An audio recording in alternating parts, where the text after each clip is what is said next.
샬롬, 사순절 여덟째 날 성경 읽기 시작합니다. 오늘은 누가복음 11장부터 19장 10절까지의 말씀입니다. 먼저 누가복음 11장입니다.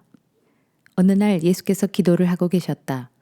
기도를 마치자 제자들 가운데 한 사람이 와서 예수께 말했다. 주님, 세례 요한이 자기 제자들에게 기도를 가르친 것 같이 저희에게도 기도하는 법을 가르쳐 주십시오.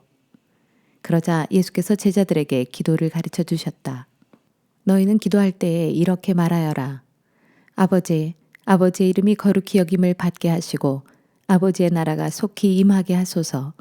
날마다 우리에게 필요한 양식을 내려주시고 우리가 우리에게 죄 지은 사람들을 용서하오니 아버지께서도 우리의 죄를 용서해 주시고 우리를 유혹에 빠지지 않게 지켜주소서. 예수께서 또 이렇게 가르치셨다. 너희 가운데 누구에게 친구가 있다고 해보자. 한밤중에 그 친구에게 가서 여보게 빵 3덩이만 구워주게. 친구가 여행 중에 우리 집을 찾아왔는데 내가 그 친구에게 내놓을 것이 없다네 하고 말하면 그 친구는 침실에서 큰 소리로 이렇게 대답할 것이다. 친구여, 제발 나를 귀찮게 하지 말게. 문 단속을 하고 식구들 모두가 잠자리에 들었네. 그러니 지금은 어떻게 해줄 수가 없다네. 그러나 내가 너희에게 말한다. 그가 친구라는 이유로는 그 부탁을 들어주지 않을는지 모르지만 아주 끈질기게 졸라대면 결국 그 친구는 잠자리에서 일어나 그 부탁을 들어줄 것이다. 기도도 이와 같다. 구하라. 그러면 너희에게 주실 것이다. 찾으라. 그러면 너희가 얻을 것이다. 문을 두드려라. 그러면 너희에게 열어주실 것이다. 그렇다. 누구든지 구하면 받고 찾으면 얻고 문을 두드리면 열릴 것이다. 생각해보아라.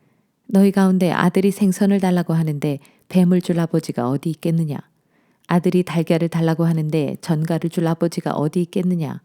이와 같이 악한 사람이라 할지라도 자기 자녀에게는 자녀가 원하는 좋은 것을 줄 알거든 하물며 하늘에 계신 너희 아버지께서야 구하는 자기 자녀에게 성령을 주시지 않겠느냐?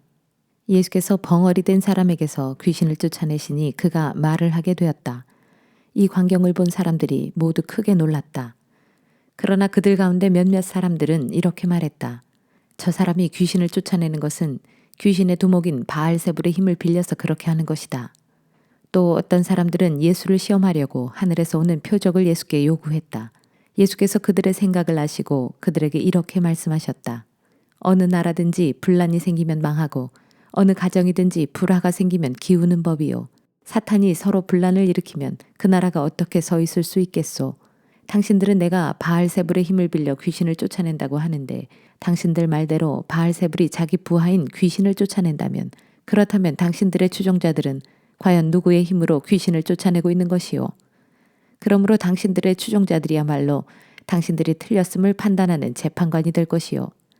그러나 내가 하나님의 능력으로 귀신을 쫓아내고 있다면 하나님의 나라가 이미 당신들에게 임한 것이요. 힘센 사람이 완전 무장을 하고 자기 집을 지키고 있으면 그의 재산은 안전하다오. 그러나 그보다 더 강한 사람이 그를 공격하여 제압하면 그가 의지하던 무기를 빼앗고 또 그가 가진 재물도 빼앗아서 자기를 따르는 자들에게 나누어 줄 것이요. 누구든지 나를 지지하지 않는 사람은 나를 반대하는 사람이고 나와 함께 모으지 않는 사람은 내 세력을 흩트리는 사람이요. 한 더러운 귀신이 사람에게서 나와 물 없는 거친 땅을 헤매며 쉴 곳을 찾다가 결국 찾지 못하면 그 귀신은 이렇게 말한다오. 안 되겠다. 내가 나온 곳으로 다시 돌아가야겠다. 그 더러운 귀신이 다시 돌아와 보니 집이 깨끗이 청소되고 잘 정돈되어 있는 것을 보고는 자기보다 더 더러운 다른 7 귀신들을 데리고 와서 그 사람에게로 들어가 자리를 잡고 산다오. 그렇게 되면 그 사람은 이전보다 훨씬 더 비참하게 된다오. 예수께서 이 말씀을 하실 때 군중 속에서 한 여자가 크게 외쳤다. 당신을 낳아 전 먹여 기르신 분은 참으로 복받은 여인입니다.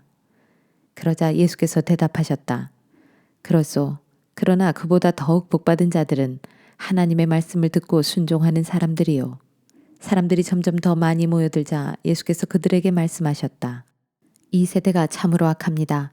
이 세대가 표적을 보여달라고 내게 요구하지만 나는 요나의 표적밖에는 보여줄 것이 없습니다. 예언자 요나가 니느웨 사람들에게 표적이 되었던 것처럼 인자도 이 세대에서 표적이 될 것입니다. 장차 심판대에는 남쪽 나라의 여왕이 이 세대 사람들과 함께 일어나서 이 세대 사람들을 정죄할 것입니다.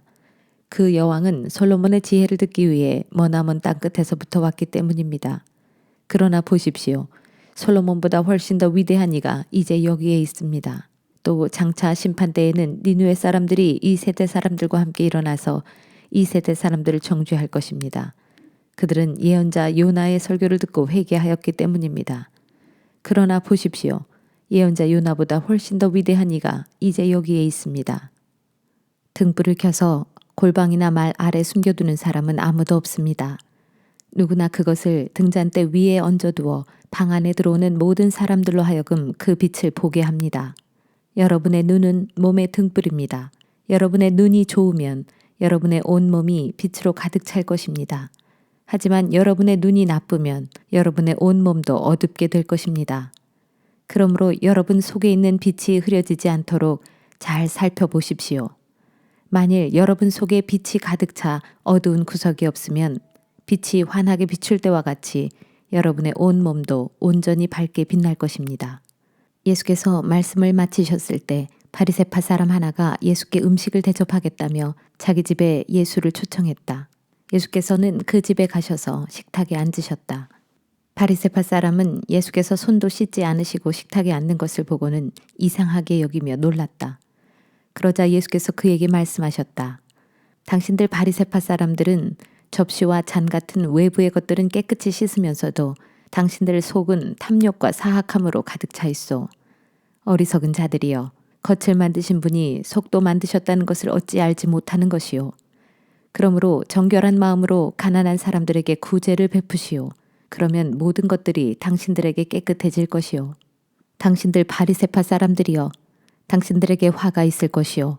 당신들은 박하와 온향과 온갖 채소들의 11조는 꼬박꼬박 바치면서 정작 정의와 하나님께 대한 사랑에 대해서는 태만하기 이를 데 없소. 그처럼 11조도 마땅히 바쳐야 하지만 그보다 더욱 정의와 하나님께 대한 사랑을 힘써 행해야 하오.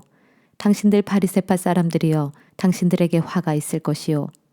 당신들은 회당에서는 높은 자리에 앉기를 좋아하고 시장에서는 인사받기를 즐겨하오. 마치 당신들은 평평하게 쓴 무덤 같아서 사람들이 그 위를 밟고 지나가면서도 그것이 무덤인 줄을 알지 못하오. 당신들 위선자들이여, 그러므로 무서운 심판이 당신들을 기다리고 있소. 그때 어떤 율법 교사가 그 자리에 있다가 예수께 말했다. 선생님, 그런 말씀을 하시다니 우리를 모욕하시는 겁니까? 예수께서 대답하셨다. 율법을 가르친다는 자들이여, 당신들에게 화가 있을 것이요. 당신들은 사람들에게 힘든 짐을 지라고 강요하면서 당신들 자신들은 그들을 돕기 위해 손가락 하나 까딱하려 하지 않소. 당신들에게 화가 있을 것이요. 당신들은 당신들의 조상들이 죽인 예언자들의 무덤을 세우고 그것을 꾸미고 있소. 이처럼 당신들의 조상들은 예언자들을 죽였고 당신들은 예언자들의 무덤을 꾸미고 있으니 이와 같이 당신들은 당신들의 조상들이 한 짓에 동참하고 있음을 스스로 입증하고 있소. 이 때문에 지혜로우신 하나님께서 이처럼 말씀하셨소. 내가 예언자들과 사도들을 그 백성들에게 보낼 터인데 그들은 예언자들과 사도들을 죽이기도 하고 박해하기도 할 것이다. 그러므로 이 세대는 세상이 시작되던 때부터 흘린 하나님의 종들의 피에 대해서 책임을 져야 할 것이요. 즉 아벨의 죽음으로부터 제단과 성소 사이에서 죽임당한 사가랴의 죽음에 이르기까지 그 모든 책임을 당신들이 온전히 져야 할 것이요. 당신들 율법 교사들에게 화가 있을 것이요. 당신들은 지식의 열쇠를 가로채서 당신들 자신들도 들어가려 하지 않고 또 들어가려고 하는 자들까지도 막았기 때문이요. 예수께서 그 집에서 떠나실 때 바리새파 사람들과 율법 교사들은 갖가지 질문을 던져 예수를 격렬하게 몰아붙였다. 그렇게 해서 예수께서 하시는 말씀에서 어쨌든지 트집을 잡으려고 애썼다. 누가복음 12장. 그러는 사이에 수많은 사람들이 예수께로 몰려들어 서로 밟힐 지경이 되었다. 예수께서는 먼저 제자들에게 말씀하시기 시작했다. 너희는 바리새파 사람들의 누룩을 조심하여라. 그들은 위선자들이다. 감추어 놓은 모든 것들은 다 드러나게 마련이고 숨겨놓은 모든 것들도 다 알려지게 마련이다. 그러므로 너희가 어두운 데서 말한 것이 밝은 데서 들려질 것이고 골방에서 귀에 대고 속삭인 말이 지붕 위에서 널리 선포될 것이다. 사랑하는 내 친구들아, 내가 너희에게 진정으로 말한다. 몸은 죽여도 더 이상은 어떻게 하지 못하는 자들을 두려워하지 말라. 너희가 참으로 두려워해야 할 분은 너희 몸을 죽일 뿐만 아니라 그 후에 너희를 지옥에 던질 수 있는 권세를 가진 분이시다. 참새 5마리의 값이 얼마냐? 고작 2 아시리온이 아니냐? 그러나 그처럼 하찮은 참새 1마리조차도 하나님께서는 절대 잊고 계시지 않는다. 하나님께서는 너희의 머리카락 숫자까지도 다 헤아리고 계신다. 그러므로 두려워하지 말라. 진실로 너희는 수많은 참새 떼보다 훨씬 더 귀하지 아니하냐. 내가 너희에게 분명히 말한다. 누구든지 사람들 앞에서 나를 시인하면 인자도 하나님의 천사들 앞에서 그 사람을 시인할 것이다.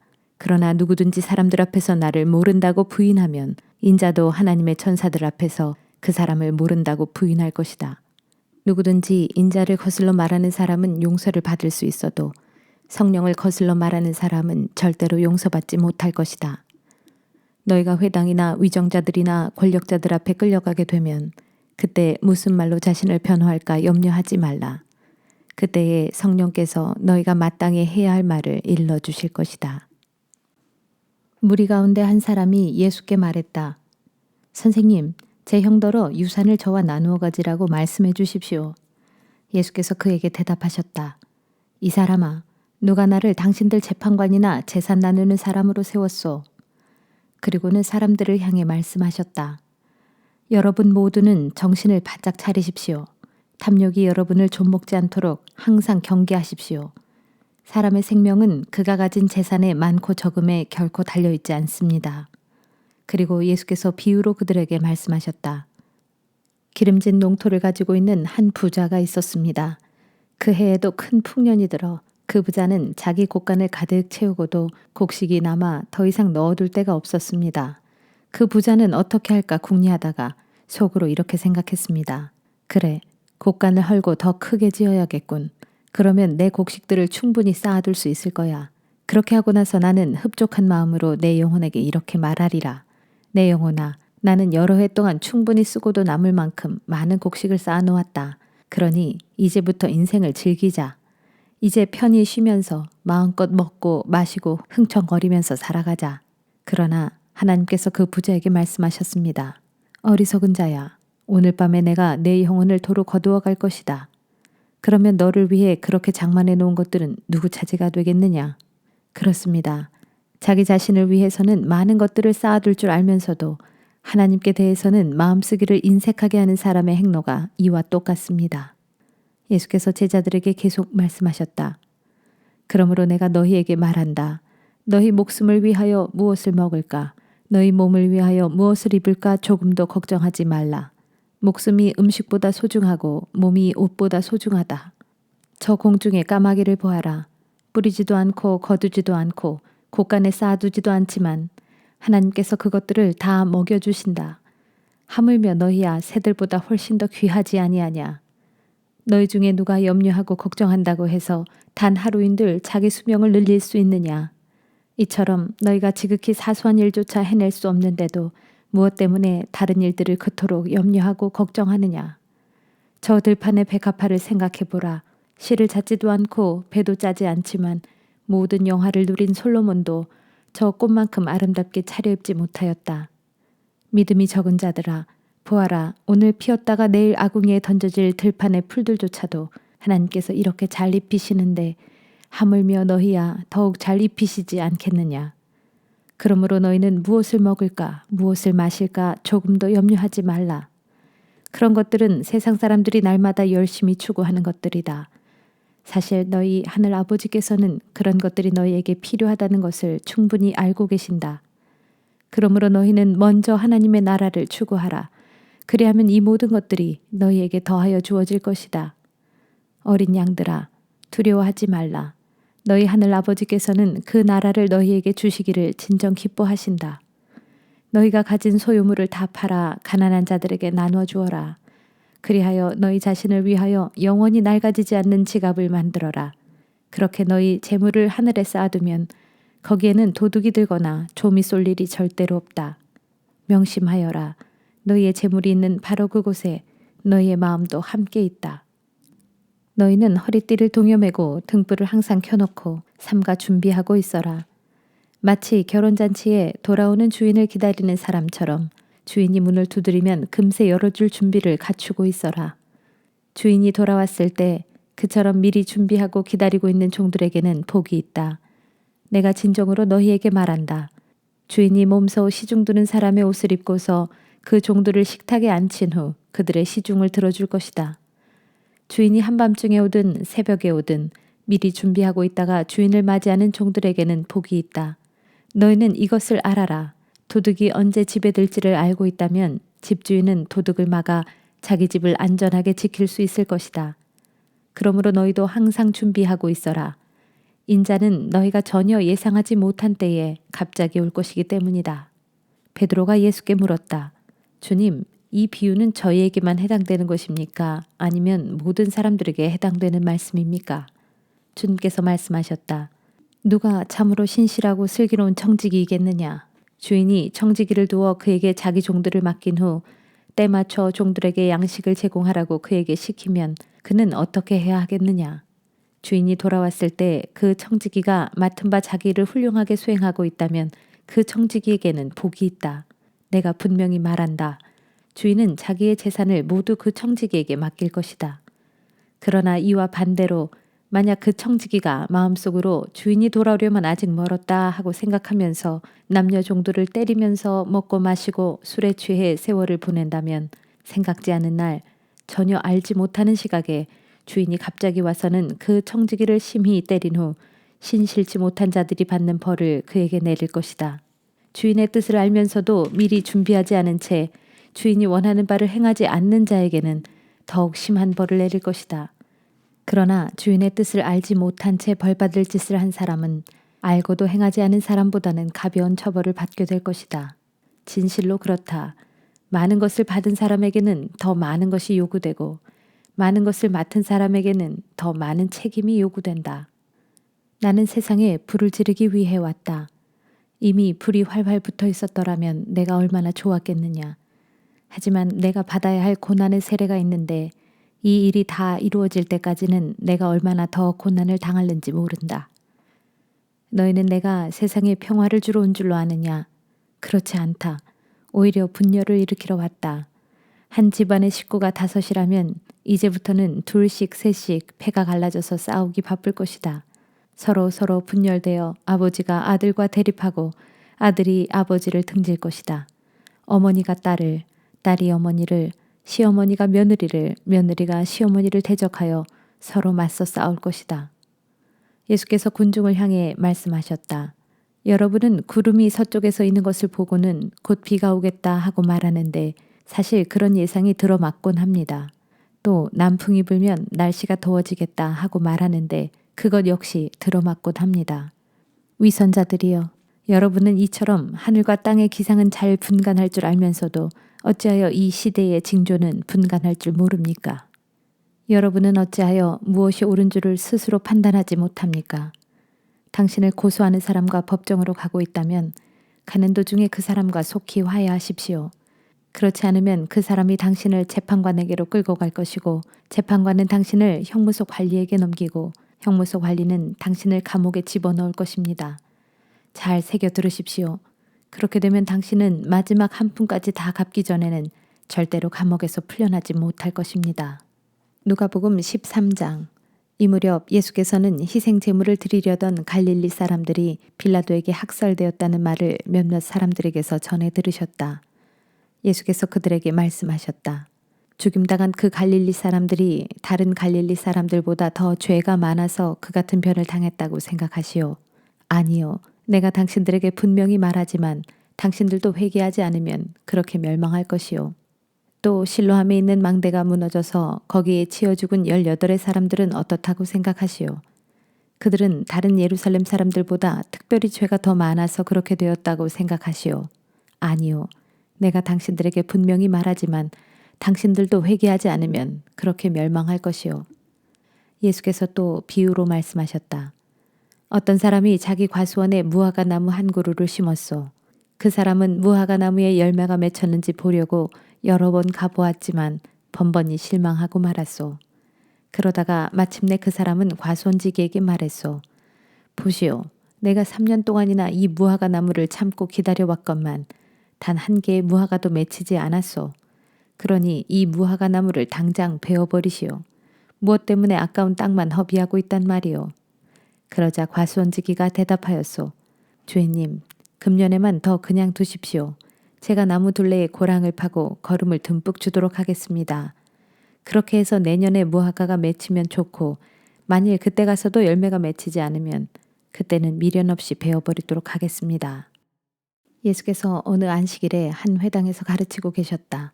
그런데 그곳에는 18년 동안이나 악한 영에게 사로잡혀 병마에 시달리고 있는 한 여자가 있었다. 그녀는 허리가 굽어져 있어 몸을 똑바로 펼 수가 없었다. 예수께서 그 여자를 보시고 그녀를 앞으로 불러내어 말씀하셨다. 여인이여, 당신이 병마에서 해방되었소. 그리고 예수께서 그 여자에게 손을 얹으시자 그 여자는 즉시 허리를 똑바로 펴고는 하나님을 찬양했다. 그러자 안식일에 예수께서 병을 고치신 것에 크게 화가 난 회당장이 사람들을 향해 외쳤다. 일을 하게 되어 있는 날이 일주일에 엿새나 있습니다. 그러니 그런 날에 와서 병을 고쳐달라고 하시오. 하지만 안식일에는 안 됩니다. 그 말을 듣고 주님께서 말씀하셨다. 당신들 위선자들이여, 당신들은 안식일이라고 하여 외양간에 매어 있는 당신들의 소나 나귀의 고삐를 풀어 물을 먹이지도 않는단 말이오. 아브라함의 딸인 이 여자도 18년 동안이나 사탄에게 매어 있었소. 그런데 안식일이라고 하여 이 여자를 풀어주어서는 안 된다는 법이 도대체 어디에 있단 말이오. 이 말씀에 예수를 반대하던 자들은 고개를 들지 못했다. 그러나 군중들은 예수께서 행하시는 놀라운 일들을 보고 크게 기뻐하였다. 예수께서 무리들에게 또 말씀하셨다. 하나님의 나라는 무엇과 같을까요? 무엇에 비길 수 있을까요? 그렇습니다. 하나님의 나라는 자기 마당에 심어진 아주 작은 겨자씨 한 알과 같습니다.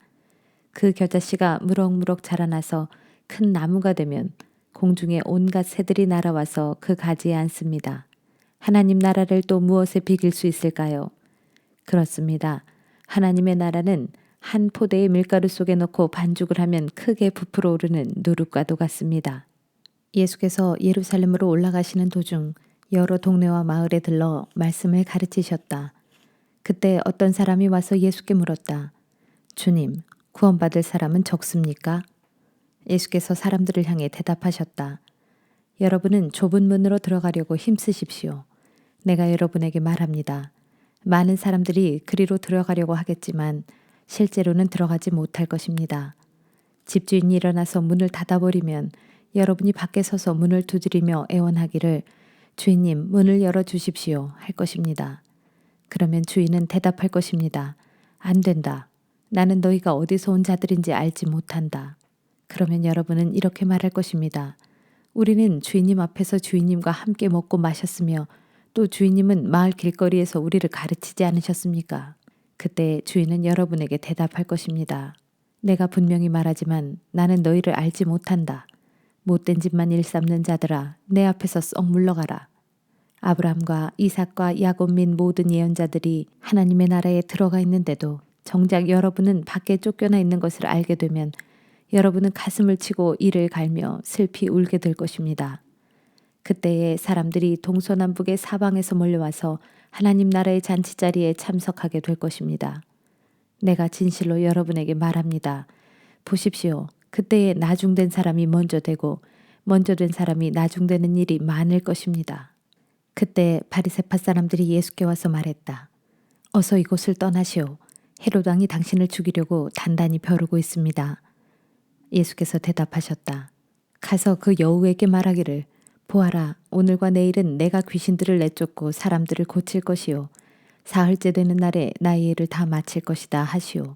그러나 오늘과 내일과 모레에는 어떻게든 내가 내 일을 하지 않으면 안 돼요. 예언자가 예루살렘이 아닌 다른 곳에서는 죽을 수 없기 때문이요. 아, 예루살렘아, 예루살렘아. 너는 예언자들을 죽이고 너를 도우려고 하나님께서 보내신 자들을 돌로 마구 치는구나. 암탉이 제 새끼를 자기 날개 아래 품듯이 내가 몇 번이나 내 자녀들을 품으려고 애썼더냐. 그러나 너희가 절대로 응하지 않는구나. 보라, 장차 너희의 집은 버림받아 황폐해질 것이다. 너희가 주의 이름으로 오시는 이여 그분은 실로 복되도다 하고 찬송하는 그날이 올 때까지 너희가 다시는 나를 보지 못할 것이다. 누가복음 14장. 어느 안식일에 예수께서 음식을 드시려고 어떤 바리새파 지도자의 집에 들어가시자 사람들이 예수를 주의 깊게 지켜보고 있었다. 마침 그 자리에는 온몸이 붓는 수종병 환자가 와 있었다. 예수께서 바리새파 사람들과 율법 교사들에게 물으셨다. 안식일에 병을 고쳐주는 것이 합당한 것이요, 합당하지 않은 것이요. 하지만 모두들 아무런 대답이 없었다. 예수께서는 그 병자를 붙들고 고쳐주신 후 그를 집으로 돌려보내셨다. 그리고 나서 그들에게 물으셨다. 안식일에 당신들의 아들이나 소가 우물에 빠진다면 당장 거기서 끌어내지 않을 사람이 어디 있겠소? 예수의 이 말씀에 그들은 아무 대답도 하지 못했다. 하루는 예수께서 초대받은 사람들이 저마다 식탁의 윗자리를 골라잡는 것을 눈여겨보시고는 이런 비유를 들려주셨다. 결혼잔치에 초대받아 가거든 여러분은 윗자리에 앉지 마십시오. 여러분보다 더 귀한 손님이 초대를 받아올지도 모르기 때문입니다. 그렇게 되면 주인은 여러분이 앉은 자리에 와서 이분에게 자리를 내어주시오 하고 말할 것입니다. 그러면 여러분은 무안을 당하면서 구석진 자리로 내려가지 않으면 안 될 것입니다. 그러니 초대를 받거든 여러분은 아예 잔치 자리 중 맨 끝자리에 가서 앉으십시오.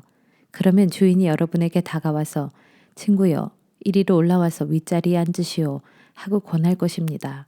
그렇게 되면 다른 손님들 앞에서 당신이 높임을 받게 될 것입니다. 누구든지 자기 자신을 높이면 낮아질 것이요, 자기를 낮추는 사람은 높아질 것입니다. 그러고서 예수께서는 자기를 초대한 집주인에게 말씀하셨다. 점심이나 저녁 식사에 사람을 초대하려거든 친구들이나 형제들이나 친척들이나 또는 잘 사는 이웃들은 초대하지 마시오.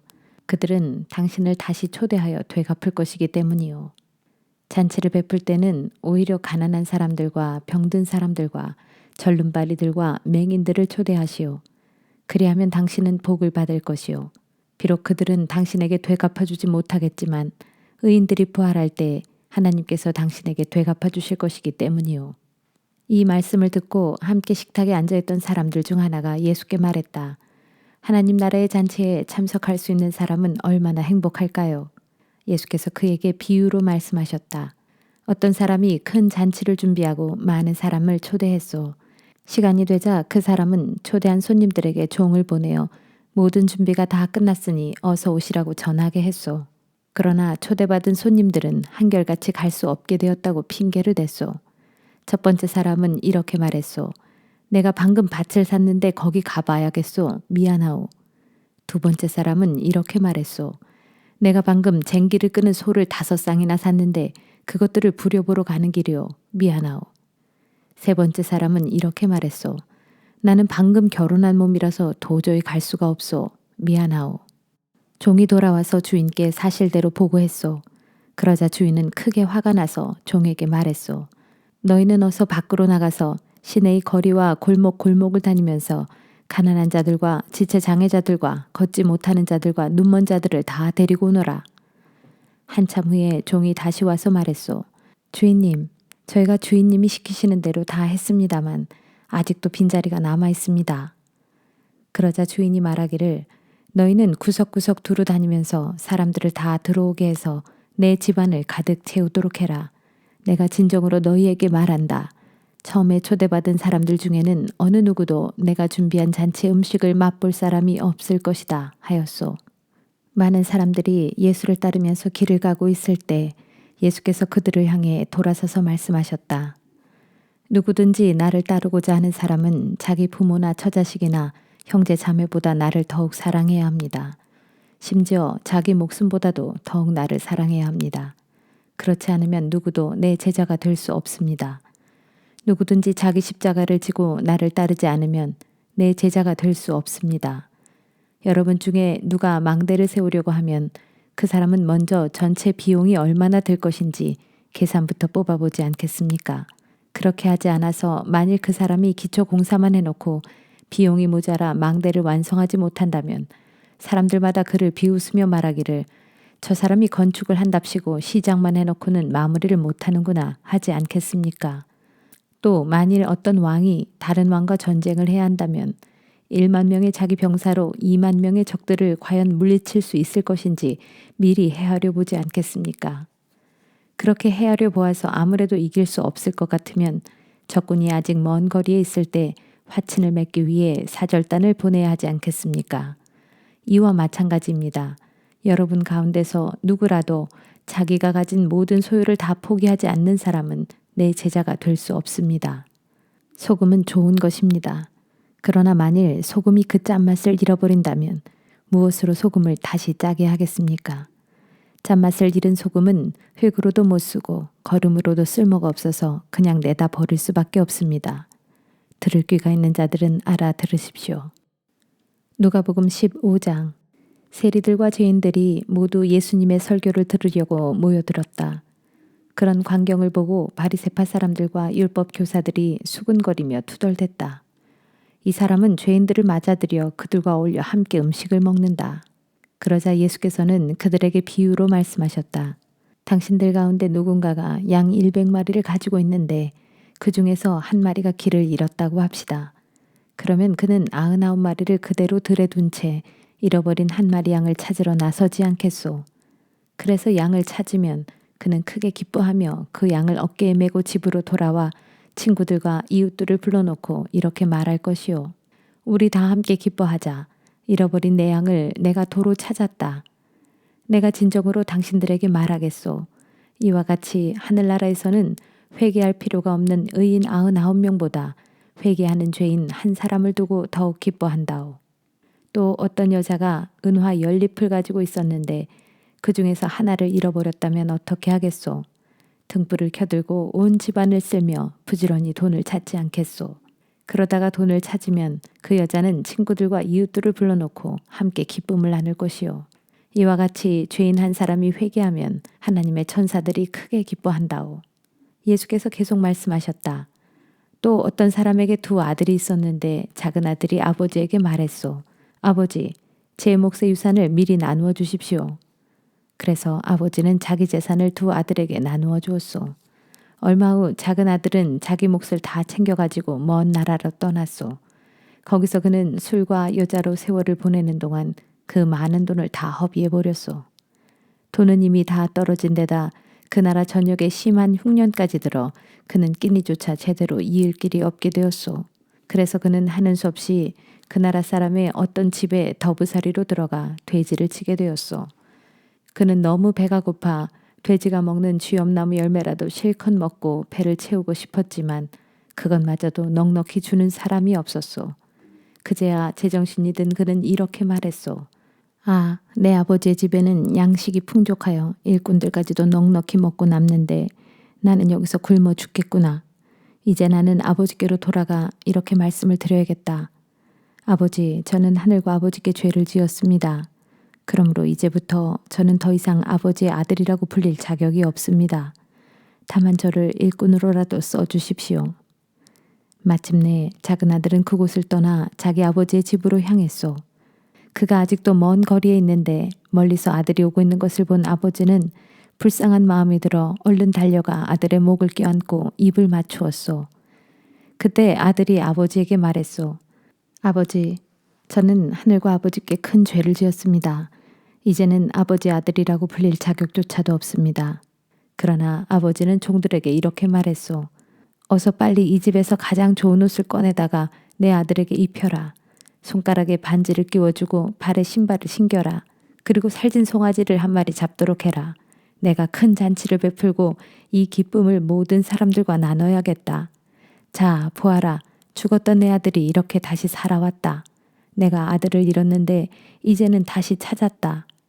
그래서 그들은 큰 잔치를 벌였소. 한편 그때 밭에서 일을 끝내고 집으로 돌아오던 큰아들은 집 가까이 이르렀을 때 자기 집에서 노래하고 춤추는 소리가 흘러나오는 것을 들었소. 그는 종 하나를 불러 자기 집에 무슨 일이 있느냐고 물어보았소. 종이 대답하기를 동생이 집에 돌아왔습니다. 그래서 어르신께서 동생이 무사히 돌아온 것을 축하하시고자 송아지를 잡아 큰 잔치를 벌였습니다. 하였소. 그 말을 듣고 큰아들은 화가 나서 집에 들어가려고 하지 않았소. 아버지가 나와서 달랬지만 큰아들은 아버지에게 투덜거렸소. 아버지, 저는 여러 해 동안 아버지를 위해 뼈 빠지게 일했고 아버지의 말씀을 한 번도 거역한 적이 없습니다. 그런데도 아버지는 지금까지 친구들과 함께 즐기라고 저를 위해 염소 새끼 한 마리조차 잡은 일이 없습니다. 그런데 이게 뭡니까? 장녀들에게 아버지의 돈을 다 써버린 아들이 왔다고 그를 위해 송아지를 잡고 큰 잔치를 벌이다니요. 아버지가 큰아들에게 말하기를, 아들아, 너는 항상 나와 함께 있었고 내가 가진 것들은 모두 내 것이 아니더냐. 그러나 생각해 보아라. 내 동생은 죽었다가 다시 살아왔고 잃었다가 다시 찾았다.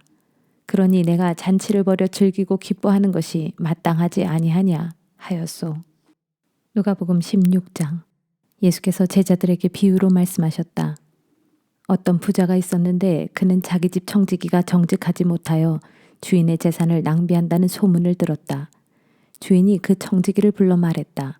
자네에 대해 나쁜 소식이 들리던데 그게 어찌 된 일인가? 빠른 시일 내에 장부를 정리해서 내게 넘겨주게. 더 이상 자네에게는 일을 맡길 수가 없네. 그 청지기는 혼자 중얼거렸다. 주인이 날 쫓아내려 하니 이를 어쩌면 좋단 말인가. 땅을 파자니 힘이 없고 빌어먹자니 창피한 노릇이 아닌가. 옳지, 이렇게 하면 되겠구나. 내가 여기서 떠나더라도 나를 돌봐줄 친구들을 만들어 놓아야겠다.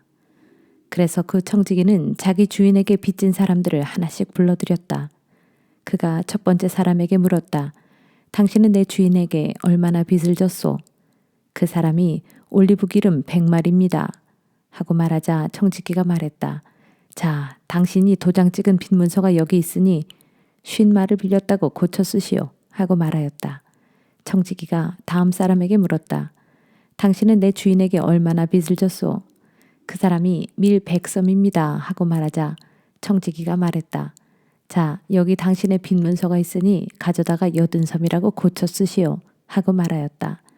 주인은 그 청지기가 이처럼 약삭빠르게 행동하는 것을 보고는 오히려 그를 칭찬하였다. 나중을 대비하여 영리하게 처신했기 때문이다. 이처럼 세상 사람들은 자기들 식으로 거래를 하는 데에는 빛의 자녀들보다 더 영리하게 군다. 그러므로 내가 너희에게 말한다. 세상 재물로 친구를 사귀어라. 그래서 그 재물이 다 없어지게 될 때 그 친구들로 하여금 너희를 영원한 집으로 맞아들이게 하라. 지극히 작은 일에 성실한 사람은 큰 일에도 역시 성실하다. 그러나 지극히 작은 일에 정직하지 못한 사람은 큰 일에도 역시 정직하지 못하다. 너희가 세상 재물을 다루는 데에도 성실하지 못하다면 누가 너희에게 하늘의 참된 재물을 믿고 맡기겠느냐. 또 너희가 남의 재산을 다루는 데에도 신실하지 못하다면 누가 너희에게 너희 몫을 떼어주겠느냐. 어느 누구도 두 주인을 동시에 섬길 수 없다. 한편을 미워하면 다른 편을 사랑하게 될 것이고 한편을 존중하면 다른 편을 업신여기게 될 것이기 때문이다. 이와 같이 너희는 하나님과 재물을 동시에 주인으로 섬길 수 없다. 이 말씀을 듣고 돈을 좋아하는 바리새파 사람들이 예수를 비웃었다. 예수께서 그들에게 말씀하셨다. 당신들은 사람들의 눈을 의식하여 의로운 체하고 있어. 그러나 하나님께서는 당신들의 깊은 속마음을 다 알고 계신다오. 사람들에게서 높임을 받는 것들이 하나님 눈에는 가증스럽게 여겨진다오. 세례 요한이 활동하던 때까지는 율법과 예언자들의 시대였소. 그러나 세례 요한 이후로는 하나님 나라의 복음이 널리 전파되고 있으며 모든 사람들이 하나님 나라로 침략해 들어가려고 애쓰고 있소. 하늘과 땅이 사라지지 않는 한 율법의 한 점 한 획도 결코 없어지지 않을 것이요. 누구든지 자기 아내를 버리고 다른 여자와 결혼하면 그 사람은 간음죄를 짓는 것이요. 그리고 남편에게서 버림받은 그 여자와 결혼하는 남자도 간음죄를 짓는 것이요. 예수께서 또 말씀하셨다. 어떤 부자가 있었소. 그 부자는 화려한 옷을 입고 잔치를 벌이며 사치스러운 나날을 보냈소. 그런데 그 부잣집의 대문 앞에는 나사로라고 하는 병든 거지가 상처투성이인 몸으로 부자의 밥상에서 떨어지는 부스러기로 남아 허기를 채우려고 애쓰고 있었소. 그러나 개들만이 와서 나사로의 헌대를 핥고 갈 뿐이었소. 때가 되어 거지가 죽자 천사들은 그를 아브라함의 품으로 데리고 갔소.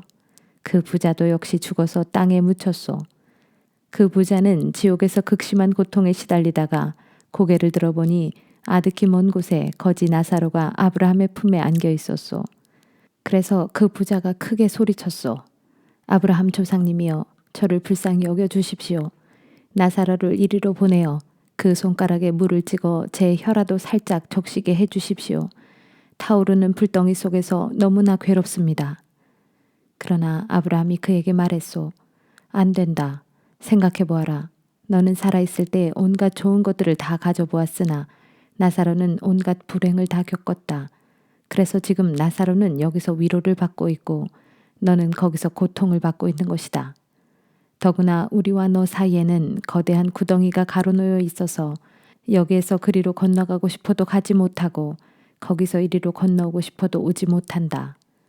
그러자 그 부자가 애원했소. 아브라함 조상님이여, 그러면 제발 부탁합니다. 나사로를 제 아버지의 집으로 보내주십시오. 저에게는 5 형제가 있는데 그들에게 경고하여 그들만큼은 이곳으로 와서 나처럼 고통받는 일이 없도록 해주십시오. 그러자 아브라함이 말했소. 그들에게는 지금 모세와 예언자들이 있으니 언제든지 그들의 말을 들으면 될 것이다. 그 부자가 대답했소. 아닙니다. 아브라함 조상님이여, 그것만으로는 부족합니다. 하지만 누군가 죽은 사람을 그들에게 보낸다면 그들은 그의 말을 듣고서 회개할 것입니다. 아브라함이 그에게 말하기를 그렇지 않다. 모세와 예언자들의 말을 듣지 않는 사람이라면 설령 죽었던 사람이 살아서 그들에게 돌아간다 할지라도 그들은 여전히 믿지 않을 것이다 하였소. 누가복음 17장. 예수께서 제자들에게 말씀하셨다. 세상에는 남을 죄짓게 하는 일이 언제나 있기 마련이지만 다른 사람을 죄짓게 만드는 그 사람에게는 화가 미칠 것이다. 누구든지 이 보잘것없는 사람들 가운데 하나에게라도 죄짓게 만드는 그 사람은 차라리 자기 목에 맷돌을 달고 스스로 바다에 빠져 죽는 편이 훨씬 나을 것이다. 그러므로 너희는 삼가 정신을 차려라. 내 형제가 죄를 짓거든 그를 책망하고 회개하거든 그를 용서해 주어라. 그 형제가 하루에 7번이나 내게 죄를 짓고 그때마다 내게 나와서 내가 잘못했소 하고 회개하면 그를 지체 없이 용서해 주어라. 사도들이 주께 말했다. 주님, 저희의 믿음을 키워주소서. 예수께서 말씀하셨다. 너희에게 겨자씨만한 믿음이라도 있다면 이 뽕나무더러 뿌리째 뽑혀 저 바다에 심겨져라 하고 명령해도 그대로 이루어질 것이다. 너희 중에 누군가에게 밭을 갈거나 양을 돌보는 종이 있다고 하자. 그 종이 일하다가 들에서 돌아오면 어서 이리 와서 식탁에 앉아 밥부터 먹어라 하고 챙겨줄 사람이 어디 있느냐. 오히려 너희는 그 종에게 주인의 식사를 먼저 준비하게 하고 또 주인에게 시중 들게 한 다음 그리고 나서 너도 먹고 마셔라 하고 허락하지 않겠느냐. 그리고 또 종이 고분고분 주인의 말을 잘 듣는다고 해서 주인은 특별히 그 종에게 고마워하지도 않는다. 이와 마찬가지이다. 너희도 내가 한 말을 그대로 다 따른 다음에는 이렇게 말해야 한다. 저희는 다만 보잘것없는 종일 따름입니다. 그저 종에 마땅한 의무를 다했을 뿐입니다. 예수께서 예루살렘으로 올라가시는 도중 갈릴리와 사마리아의 경계를 지나가시게 되었다. 어떤 마을에 들어가시다가 예수께서는 나병 환자 10사람을 만났다. 그들은 멀리 떨어진 곳에 서서 예수께 크게 소리를 질렀다. 예수 선생님, 저희를 불쌍히 보시고 저희에게 자비를 베풀어 주십시오. 예수께서 그들을 보시고 말씀하셨다. 가시오. 제사장들에게 가서 당신들의 몸을 보이시오. 그래서 그들은 제사장에게로 가는데 가는 도중에 모두 병이 나았다. 그들 가운데 한 사람이 예수께 돌아와서 큰 소리로 하나님을 찬양했다. 그는 예수의 발 앞에 엎드려 예수께 감사를 드렸다. 그는 사마리아 사람이었다. 예수께서 그에게 물으시기를 10사람이 깨끗하게 낫지 아니하였소. 그런데 나머지 9은 어디 있소? 고침받은 후 하나님께 영광을 돌리려고 내게 돌아온 사람은 이 이방인 한 사람밖에 없는 것이오. 그리고는 예수께서 그에게 말씀하셨다. 자, 일어나 가시오. 당신의 믿음이 당신을 구원하였소. 하루는 바리새파 사람들이 예수께 물었다. 하나님의 나라가 언제 시작됩니까? 예수께서 대답하셨다. 하나님의 나라는 사람의 눈으로 볼 수 있는 그런 모습으로 임하지 않소. 또 보라 여기에 있다 혹은 보라 저기에 있다 하고 말할 수도 없소. 하나님의 나라는 바로 당신들 안에 있기 때문이요. 그 후 예수께서 제자들에게 말씀하셨다. 언젠가 너희가 단 하루라도 인자와 함께 있게 되기를 간절히 바랄 때가 올 것이지만 그럴 수 없을 것이다. 그러므로 보라 여기에 그분이 계신다. 혹은 보라 저기에 그분이 계신다 하는 말이 들리더라도 너희는 나를 찾아 나서지 말라. 마치 번개가 하늘 이 끝에서 저 끝까지 번쩍하고 순식간에 비추는 것처럼 인자가 이 땅에 다시 돌아올 때도 그처럼 순식간에 임할 것이기 때문이다. 그러나 그 전에 인자는 먼저 많은 고난을 당하고 이 세대 사람들에게 버림받을 것이다.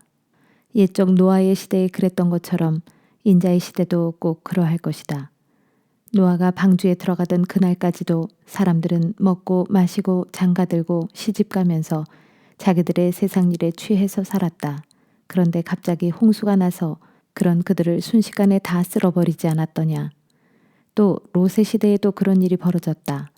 사람들은 하나님을 떠나 죄 가운데 먹고 마시고 사고 팔고 농사를 짓고 집을 지었다. 그러나 롯이 소돔에서 떠나던 날 하늘에서 불과 유황이 쏟아져 그들 모두를 순식간에 멸망시켜버렸다. 그렇다. 인자가 이 땅에 다시 돌아올 때도 그와 똑같을 것이다. 그날의 지붕 위에 있는 사람은 자기 물건을 가지러 내려오지 말고 들에 있는 사람은 집으로 돌아가지 말라. 너희는 롯의 아내에게 일어난 일을 꼭 기억하여라. 누구든지 자기 목숨을 보전하려고 애쓰는 사람은 그 목숨을 잃을 것이요. 자기 목숨을 잃는 사람은 오히려 그 목숨을 보전할 것이다. 내가 진정으로 너희에게 말한다. 그날 밤에는 두 사람이 한 침대에서 자고 있더라도 하나는 데려가고 다른 하나는 버려둘 것이다. 또 두 여자가 함께 맷돌을 갈고 있더라도 하나는 데려가고 다른 하나는 버려둘 것이다. 또 두 사람이 함께 밭에서 일을 하고 있더라도 하나는 데려가고 다른 하나는 버려둘 것이다. 제자들이 예수께 물었다. 주님, 어디서 이런 일이 일어나겠습니까? 예수께서 대답하셨다. 시체가 있는 곳에는 독수리떼가 모여들게 마련이다. 누가복음 18장. 예수께서 제자들에게 끈질기게 기도하고 낙심하지 말아야 한다는 사실을 가르치시기 위해 비유를 들어 말씀하셨다. 어떤 도시에 사람들을 무시하고 하나님도 두려워하지 않는 불의한 재판관이 있었다. 그런데 그 도시에 살고 있는 한 과부가 그를 줄곧 찾아가서 졸라대기를 재판관님, 저의 억울한 처지를 들으시고 법으로 제 권리를 찾게 해주십시오 하였다. 그러나 그 재판관은 오랫동안 그 과부의 말을 들은 척도 하지 않고 계속 무시해왔다. 그러다가 그는 결국 이런 생각을 하게 되었다. 나는 하나님도 두려워하지 않고 사람들에 대해서도 관심이 없는 사람이다. 하지만 이 과부가 이토록 줄기차게 나를 찾아와 성가시게 하니 할 수 없이 그의 권리를 찾아 주어야겠다. 그렇지 않으면 앞으로도 계속 나를 찾아와서 아주 귀찮게 졸라댈 것이다. 주님께서 계속 말씀하셨다. 너희는 이 불의한 재판관이 하는 말을 귀담아 들어라. 하물며 하나님께서 밤낮으로 부르짖는 자기 백성의 간구를 어찌 들어주지 않겠느냐. 어찌 계속 모른 채 하고 그냥 내버려 둘 수가 있겠느냐. 내가 진정으로 너희에게 말한다. 하나님께서는 밤낮 부르짖는 자기 백성의 간구를 들으시고 신속하게 그들의 권리를 찾아주실 것이다. 그러나 인자가 다시 올 때 과연 세상에서 이 같은 믿음을 지니고 있는 사람을 찾을 수 있을는지 그것이 걱정이구나. 자기들만 옳다고 생각하면서 다른 사람들을 업신여기는 사람들을 향해 예수께서 비유로 말씀하셨다. 두 사람이 기도하러 성전에 올라갔소. 한 사람은 바리새파 사람이었고 다른 한 사람은 세리였소. 바리새파 사람은 따로 서서 이렇게 기도했소. 하나님, 저는 남의 것을 빼앗는 강도나 정직하지 못한 사기꾼이나 간음을 저지르는 그런 사람이 아니라는 것이 얼마나 감사한지요. 더구나 저기 있는 세리와도 같지 않습니다. 저는 일주일에 2번씩 금식하고 11조를 꼬박꼬박 하나님께 바치고 있습니다. 그런데 세리는 멀찌감치 서서 감히 하늘을 우러러볼 생각도 못하고 가슴을 치며 기도하기를 오 하나님, 이 죄인을 불쌍히 여기시고 자비를 베풀어 주소서 하였소. 내가 당신들에게 분명히 말하겠소. 결국 하나님께 의롭다는 인정을 받고서 집으로 돌아간 사람은 저 바리새파 사람이 아니라 바로 이 세리요. 이처럼 누구든지 자기를 높이는 사람은 낮아지고 자기를 낮추는 사람은 높아질 것이요. 사람들은 아기들까지 예수께 데리고 와서 예수께서 손을 얹어 축복해 주시기를 바랐다. 제자들은 그런 사람들을 나무라면서 그냥 돌려보내려 했다. 하지만 예수께서는 어린아이들을 가까이 부르시며 말씀하셨다. 어린아이들을 막지 말고 모두 내게로 오게 하여라. 하나님의 나라는 이런 어린아이들 같은 마음을 가진 자들의 것이다. 내가 진정으로 너희에게 말한다. 누구든지 어린아이처럼 하나님의 나라를 순전히 받아들이지 않는 사람은 결코 거기에 들어갈 수 없다. 어떤 유대인 관리가 예수께 여쭈었다. 선하신 선생님, 제가 어떻게 해야 영원한 생명을 얻을 수 있겠습니까? 예수께서 그에게 대답하셨다. 지금 당신이 나를 선하다고 하였소. 하나님 한 분밖에는 선한 이가 없소. 당신은 계명을 잘 알고 있을 것이요. 곧 간음하지 말라, 살인하지 말라, 도둑질하지 말라, 거짓 증언을 하지 말라, 내 부모를 공경하라 하지 않았소. 그 관리가 대답했다. 잘 압니다. 저는 이 모든 계명을 어릴 때부터 지켜왔습니다. 그 말을 들으시고 예수께서 그에게 말씀하셨다. 당신에게는 아직도 한 가지 부족한 것이 있소. 당신이 가진 재산을 다 팔아서 가난한 사람들에게 나누어 주시오. 그리하면 당신은 하늘나라의 보화를 차지할 수 있을 것이요. 그렇게 행한 후에 와서 나를 따르시오. 이 말씀을 듣자 그 관리는 침울한 표정을 지으며 몹시 근심하였다. 사실 그는 아주 많은 재산을 지닌 큰 부자였기 때문이다. 예수께서 그런 그의 모습을 지켜보시며 제자들에게 말씀하셨다. 부자가 하나님 나라에 들어가기란 참으로 어렵다. 부자가 하나님의 나라에 들어가기보다는 차라리 낙타가 바늘귀로 들어가는 것이 한층 쉬울 것이다. 이 말씀을 듣고 있던 사람들이 크게 놀라며 물었다. 선생님, 그렇다면 세상에 누가 구원을 받을 수 있겠습니까? 예수께서 대답하셨다. 사람으로서는 할 수 없는 일이라도 하나님께서는 능히 하실 수 있다. 그러자 베드로가 예수께 말했다.